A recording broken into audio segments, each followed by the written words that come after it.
حدیث پاک میں آیا ہے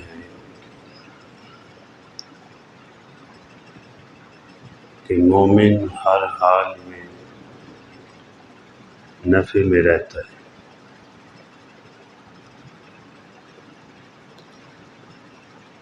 جب مسلمان کو، مومن کو کوئی نعمت ملتی ہے تو اس پر شکر ادا کرتا ہے، الحمدللہ، اللہ کی تعریف کرتا ہے کہ اللہ پاک نے یہ نعمتیں یا یہ نعمت عطا فرمائی۔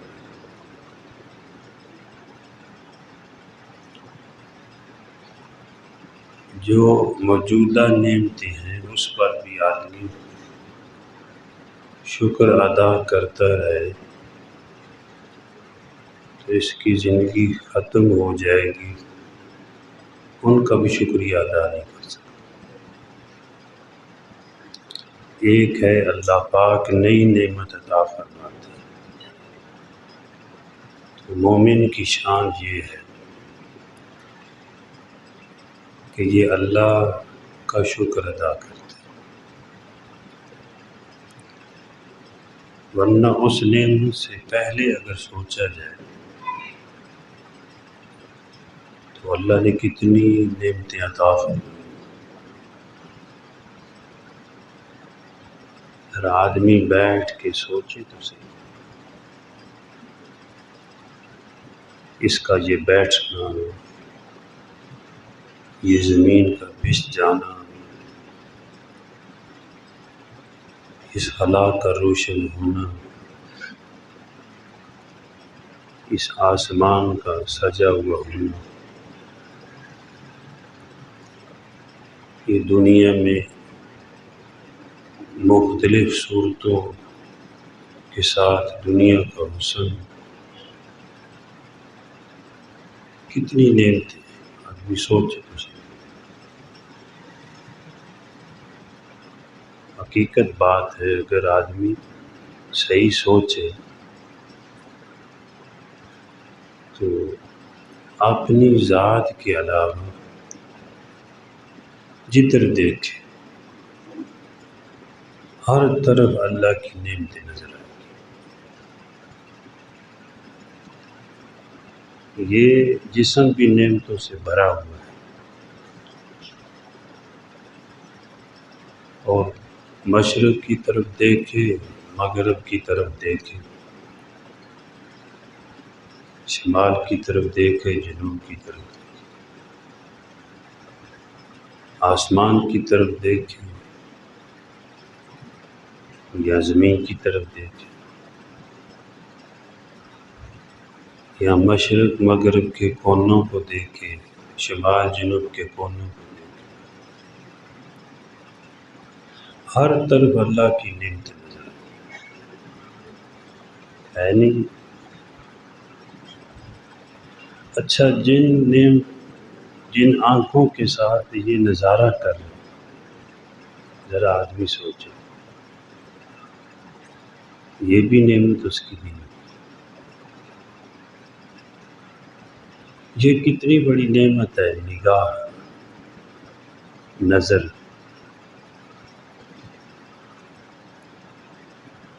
جس کے ساتھ ساری نعمتوں کا نظارہ کر رہے ہیں۔ اسی لیے حضرت داؤد علیہ السلام پر وحی آئی، آپ نے پہلے عرض کیا کہ اے اللہ، آپ کی جو نعمت، آپ نے جو نعمت عطا کی ہے اس پر جو شکر ادا کیا جاتا ہے، اے اللہ یہ شکر کرنا بھی تیری نعمت ہے۔ یہ جو نعمت ملنے کے بعد کہا ہے الحمدللہ، عرض کیا یا اللہ یہ بھی تو تیری نعمت ہے، تو میں تیرا شکر کیسے ادا کر سکتا؟ تو یعنی اس جو شکر کر رہا ہوں یہ بھی تیری نعمت ہے، تیری دی ہوئی توفیق سے، تو تیرا شکر کیسے ادا کر سکتا؟ فرمایا اے داؤد تو نے میرا شکر ادا کر دیا علیہ السلام۔ اور اللہ جل جلالہ نے فرمایا کہ اے داؤد تیرے جسم پر جتنے بال ہیں ان بالوں کو دو دو زبانیں مل جائیں اور وہ میرا شکر ادا کرنا شروع کر دے تو میری دی ہوئی ایک آنکھ کا بھی شکر ادا نہیں کر سکتے۔ تو یہ جو اللہ نے آنکھ دی ہے، یہ جو نظارہ کر رہی ہے، راستے دیکھ رہی ہے، اپنے بیگانے کی پہچان کرا رہی ہے، دیسی اور پردیسی کی پہچان کروا رہی ہے،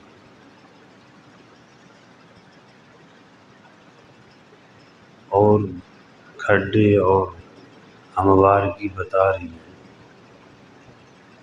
تو یہ کتنی بڑی نعمت ہے۔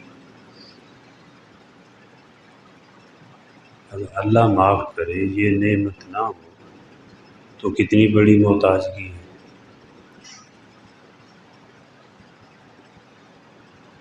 تو فرمایا اس ایک آنکھ کا بھی آپ شکر نہیں ادا کریں۔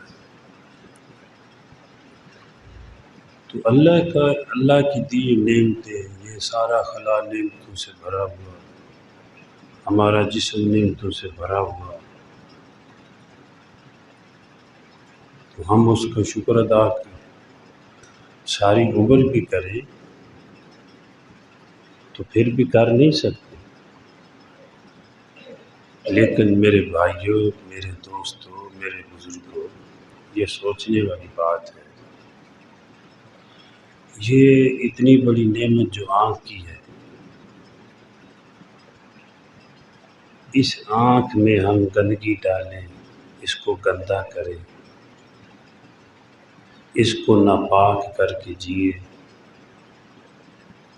اس سے زنا کی گندگی ٹپکے، اس سے کبر کی گندگی ٹپکے، تو کتنی بڑی بے حرمتی ہے۔ اللہ معاف فرمائے۔ دیکھو نا، دودھ ہے، کوئی نعمت اللہ نے دی ہوئی ہے، آدمی کو گندگی میں پھینک دے یا اس میں گندگی پھینک دے تو نہ قدری ہے نا۔ اس لیے ان آنکھوں کو پاک کرنے کی کوشش کی جائے، بچایا جائے، ناپاک ہو جائیں، کہیں گندگی پڑ جائے چلتے چلتے، فوراً کلمہ پڑھ کر، صدقہ کر کے، دعا کر کے پاک کر لینا چاہیے۔ اللہ پاک کر دیتے ہیں۔ تو حدیث میں آیا ہے کہ مومن دونوں حالتوں میں نفع میں ہوتا ہے۔ جب اس کو نعمت ملتی ہے تو یہ اللہ کا شکر ادا کرتا ہے، اور سکھانا بھی چاہیے، کرنا بھی چاہیے۔ اب بعض لوگ میرے ہاں آتے ہیں تو کہتے ہیں استاد جی وہ وظیفہ آپ نے بتایا اس کا بڑا نفع ہوا، تو میں کہتا ہوں کہو الحمدللہ۔ رجوع اللہ کراتا ہوں کہ اصل یہ نعمت دینے والے، کام کرنے والے اللہ ہیں، لیکن درمیان میں جو لوگ ہوتے ہیں ان کا شکر ادا کرنا، یہ اسی ذات کی، اس کے محبوب کی تعلیم ہے۔ جیسے حضور نبی کریم صلی اللہ علیہ وسلم نے ارشاد فرمایا کہ جو لوگوں کا شکر گزار نہیں وہ اللہ کا شکر گزار نہیں۔ تو درمیان میں جو لوگ ہیں ان کے لیے دعا جزاک اللہ، ان کا اکرام احترام، یہ ان کا شکریہ ہے۔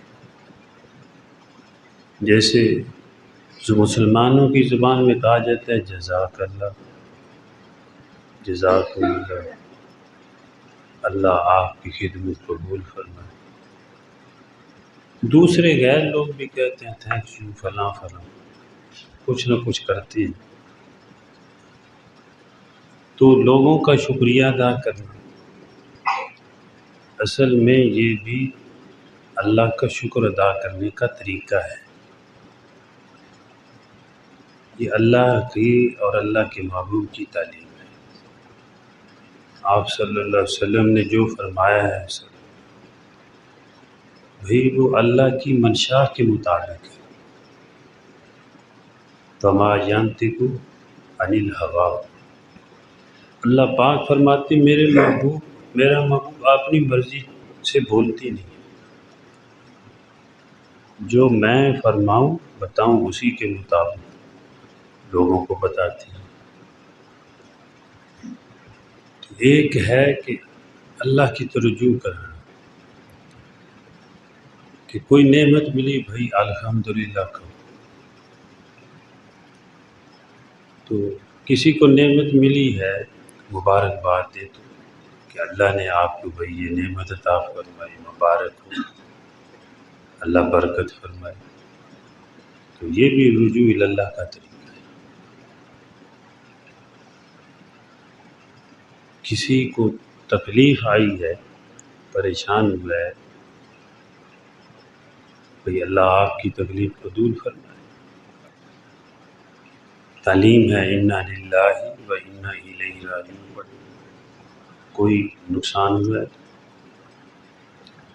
تو ہر حال میں اللہ کی طرف رجوع کرنا۔ اور فرمایا ہے کہ مومن پر اگر کوئی تکلیف آتی ہے تو صبر کرتا ہے، مومن پر تکلیف آتی ہے تو صبر کرتا ہے، نعمت ملتی ہے تو شکر کرتا ہے، تکلیف آتی ہے تو صبر کرتا ہے، لیکن تکلیف مانگے نہیں، مانگے عافیت۔ اللہم عافنا فی الدنیا والآخرہ، اللہم عافنی فی بدنی وعافنی فی سمعی وعافنی فی بصری لا الہ الا انت۔ سب کے دعا میں اللہ پاک سب کے حق میں دعا کریں، تو اللہ سے عافیت مانگی جائے، یا اللہ مصیبتوں سے بچائے رکھ، پریشانیوں سے بچائے رکھ، آ جائے تو پھر صبر ہے۔ صبر کا مطلب یہ نہیں دعا نہ کرے، اس کے لیے اعمال دیے ہیں، اسباب اختیار کرے، تکلیف دور ہو جائے، جیسے دعا دارو ہے، اسباب اختیار کرے، لیکن بے صبری یہ ہے کہ اللہ جل جلالہ کے بارے میں کوئی غلط لفظ نہ بولے، تو نعمت پر شکر، اور تکلیف آ جائے تو پھر صبر، گناہ ہو جائے تو استغفار، یہ نہیں کیوں ہو گیا ہے، بس ہو گیا ہے اللہ معاف فرمائے، اللہ سے معافی مانگو، اللہ معاف فرما دے، کلمہ پڑھ لیا جائے لا الہ الا اللہ محمد رسول اللہ، صدقہ کر لیے، اللہ پاک سے معافی مانگو۔ حضور نبی کریم صلی اللہ علیہ وسلم نے اپنی امت کو ہر حال میں اللہ کی طرف رجوع کرایا ہے، اللہ کی طرف متوجہ۔ آپ کے زمانے میں صلی اللہ علیہ وآلہ وسلم سورج گرہن ہو گیا، تو صحابہ کرام رضی اللہ تعالی عنہم اجمعین فرماتے ہیں ہم نے سوچا دیکھیں اس موقع پر حضور نبی کریم صلی اللہ علیہ وآلہ وسلم کیا عمل کرتے ہیں، ہم نے اپنے کاموں کو چھوڑا، فرماتے مسجد نبوی کی طرف چل پڑے، واہ سبحان اللہ، سورج گرہن لگا، فرماتے ہم نے اپنے کاموں کو چھوڑ دیا، بچے تیر اندازی کر رہے تھے، نوجوان لڑکے، ان کا کھیل بھی یہی ہوتا تھا، تو بچوں نے بھی، نوجوان لڑکوں نے بھی وہ تیر اندازی چھوڑ دی، چلو بھائی دیکھیں مسجد نبی میں کہ اس موقع پر حضور نبی کریم صلی اللہ علیہ وسلم کیا عمل فرماتے ہیں۔ اب بچے بھی، بڑے بھی، تاجر بھی، ذمہ دار بھی، اور بوڑھے بھی، جوان بھی، بچے بھی، نو اور بچے بھی چل پڑے کہ مسجد نبی میں چلیں، دیکھیں حضور نبی کریم صلی اللہ علیہ وسلم کیا عمل فرماتے ہیں۔ تو دیکھا کہ آپ نے نماز پڑھی، صحابہ کرام فرماتے ہیں 2 رکعت نماز پڑھی، اتنی لمبی نماز پڑھی کہ لوگ غش کھا کر گرنے لگے۔ پھر آپ نے نماز کے بعد، اس نماز کی کیفیت بھی ہے، اسی نماز میں جنت دوزخ کو بھی دکھایا گیا۔ آپ نے ایسے موقع پر ہاتھ بھی بڑھایا، آگے تھوڑا آگے ہوئے، ہاتھ بڑھایا، پیچھے ہٹ گئے، کئی مرتبہ ہوا۔ صحابہ کرام رضی اللہ تعالی عنہم اجمعین نے عرض کی بعد میں کہ یا رسول اللہ صلی اللہ علیہ وآلہ وسلم کہ پہلے ہم نے کبھی نہیں دیکھا تھا نماز میں آپ آگے ہوتے، ہاتھ بڑھاتے، پیچھے ہٹتے، تو آج عمل دیکھا ہے۔ فرمایا جب میں نماز پڑھ رہا تھا، جنت کے خوشے سامنے آئے، جنت کے پھلوں کے خوشے سامنے آئے، تو میں نے چاہ کہ توڑ لوں، پھر میں نے چھوڑ دیا آخرت کی۔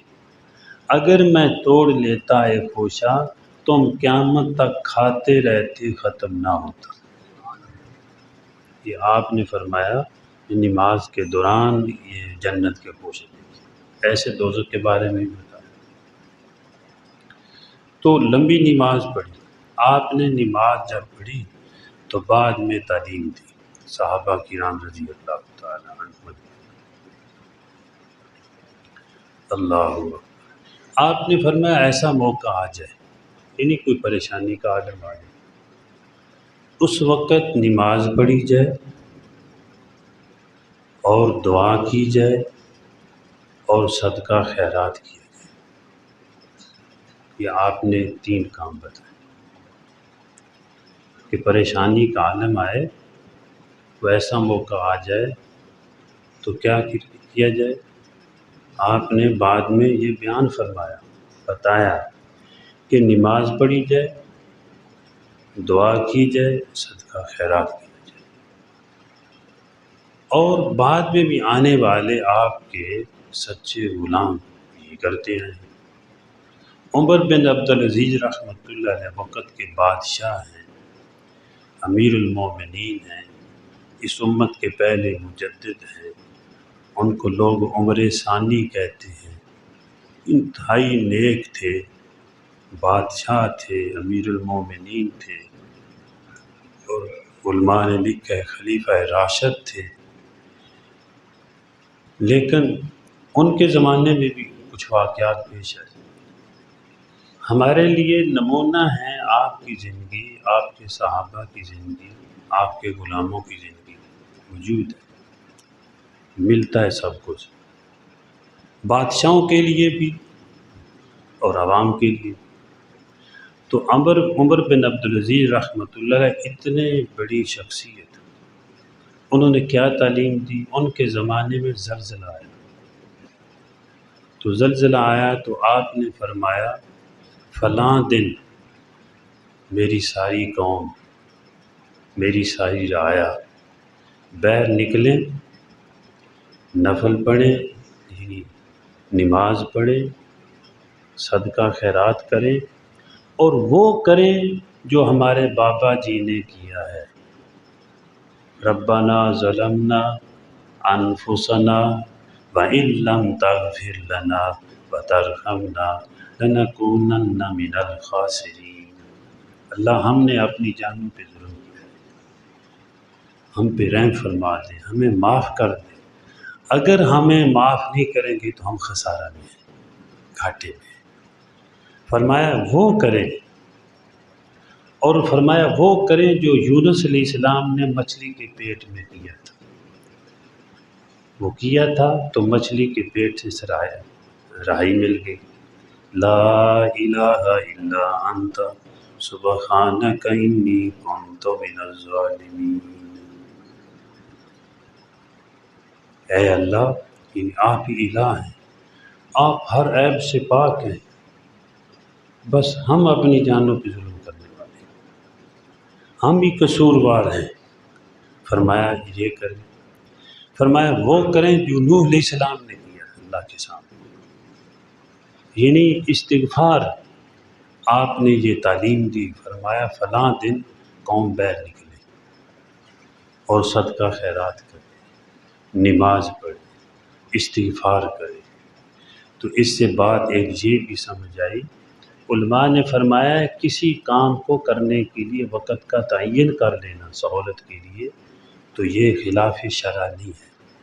آپ نے کوئی دعوت کی ہے یا کسی عمل کے لیے فلاں وقت جو ہے وہ جلسہ ہے، فلاں وقت بھائی یہ ذکر ہوگا، دعا ہوگی، بطور سہولت کے جو ہے وہ علماء نے فرمایا ہے کہ اگر کوئی تعین کرتا ہے یہ خلاف دین نہیں ہے، کیونکہ حضرت عمر بن عبدالعزیز رحمۃ اللہ نے وقت کا تعین فرمایا، دن کا جو ہے وہ مقرر فرمایا کہ فلاں دن بیر میری قوم نکلے، رایا نکلے، یہ عمل کرے۔ تو بہرحال بعد میں جو نیک لوگ ہیں انہوں نے بھی اللہ کی طرف رجوع کرایا ہے۔ حضور نبی کریم صلی اللہ علیہ وسلم نے بھی کہ ہر حال میں اللہ کی طرف رجوع کیا جائے، نعمت ملے تو کیا کیا جائے؟ شکر۔ یہ نہیں ہے نعمت ملے تو کرنا شروع کر دیں بھائی میرے جیسا بھی کوئی نہ، جتنی نعمت ملے ڈرتا جائے، اللہ کا شکر ادا کرتا کہ میرے مولا تیری دی، میں کون، سب کچھ آپ کا۔ مسجد حرام میں لیٹا ہوا تھا تو وہاں پر لیٹے لیٹے ایک شعر بنا، یہ آپ کی برکت سے یاد آ گیا، میں کچھ بھی نہیں، میں کچھ بھی نہیں، میں کچھ بھی نہیں، تو سب کچھ ہے، تیرا سب کچھ ہے، میرا کچھ بھی نہیں۔ یہ سب کچھ اللہ کا دیا ہوا ہے تو اللہ کا شکر ادا کیا جائے، اور کوئی تکلیف آ جائے تو اس میں شرعی طور پہ اسباب اور اعمال کو اختیار کیا جائے، ایسے کلمات نہ بولے جائیں جس سے اللہ پاک ناراض ہو۔ اگر کوئی غلطی ہو جائے استغفار کر لی جائے، اللہ پاک مجھے بھی اور آپ کو بھی بلکہ پوری دنیا کے مسلمانوں کو عمل کی توفیق عطا فرمائے۔ وما علینا الا البلاغ۔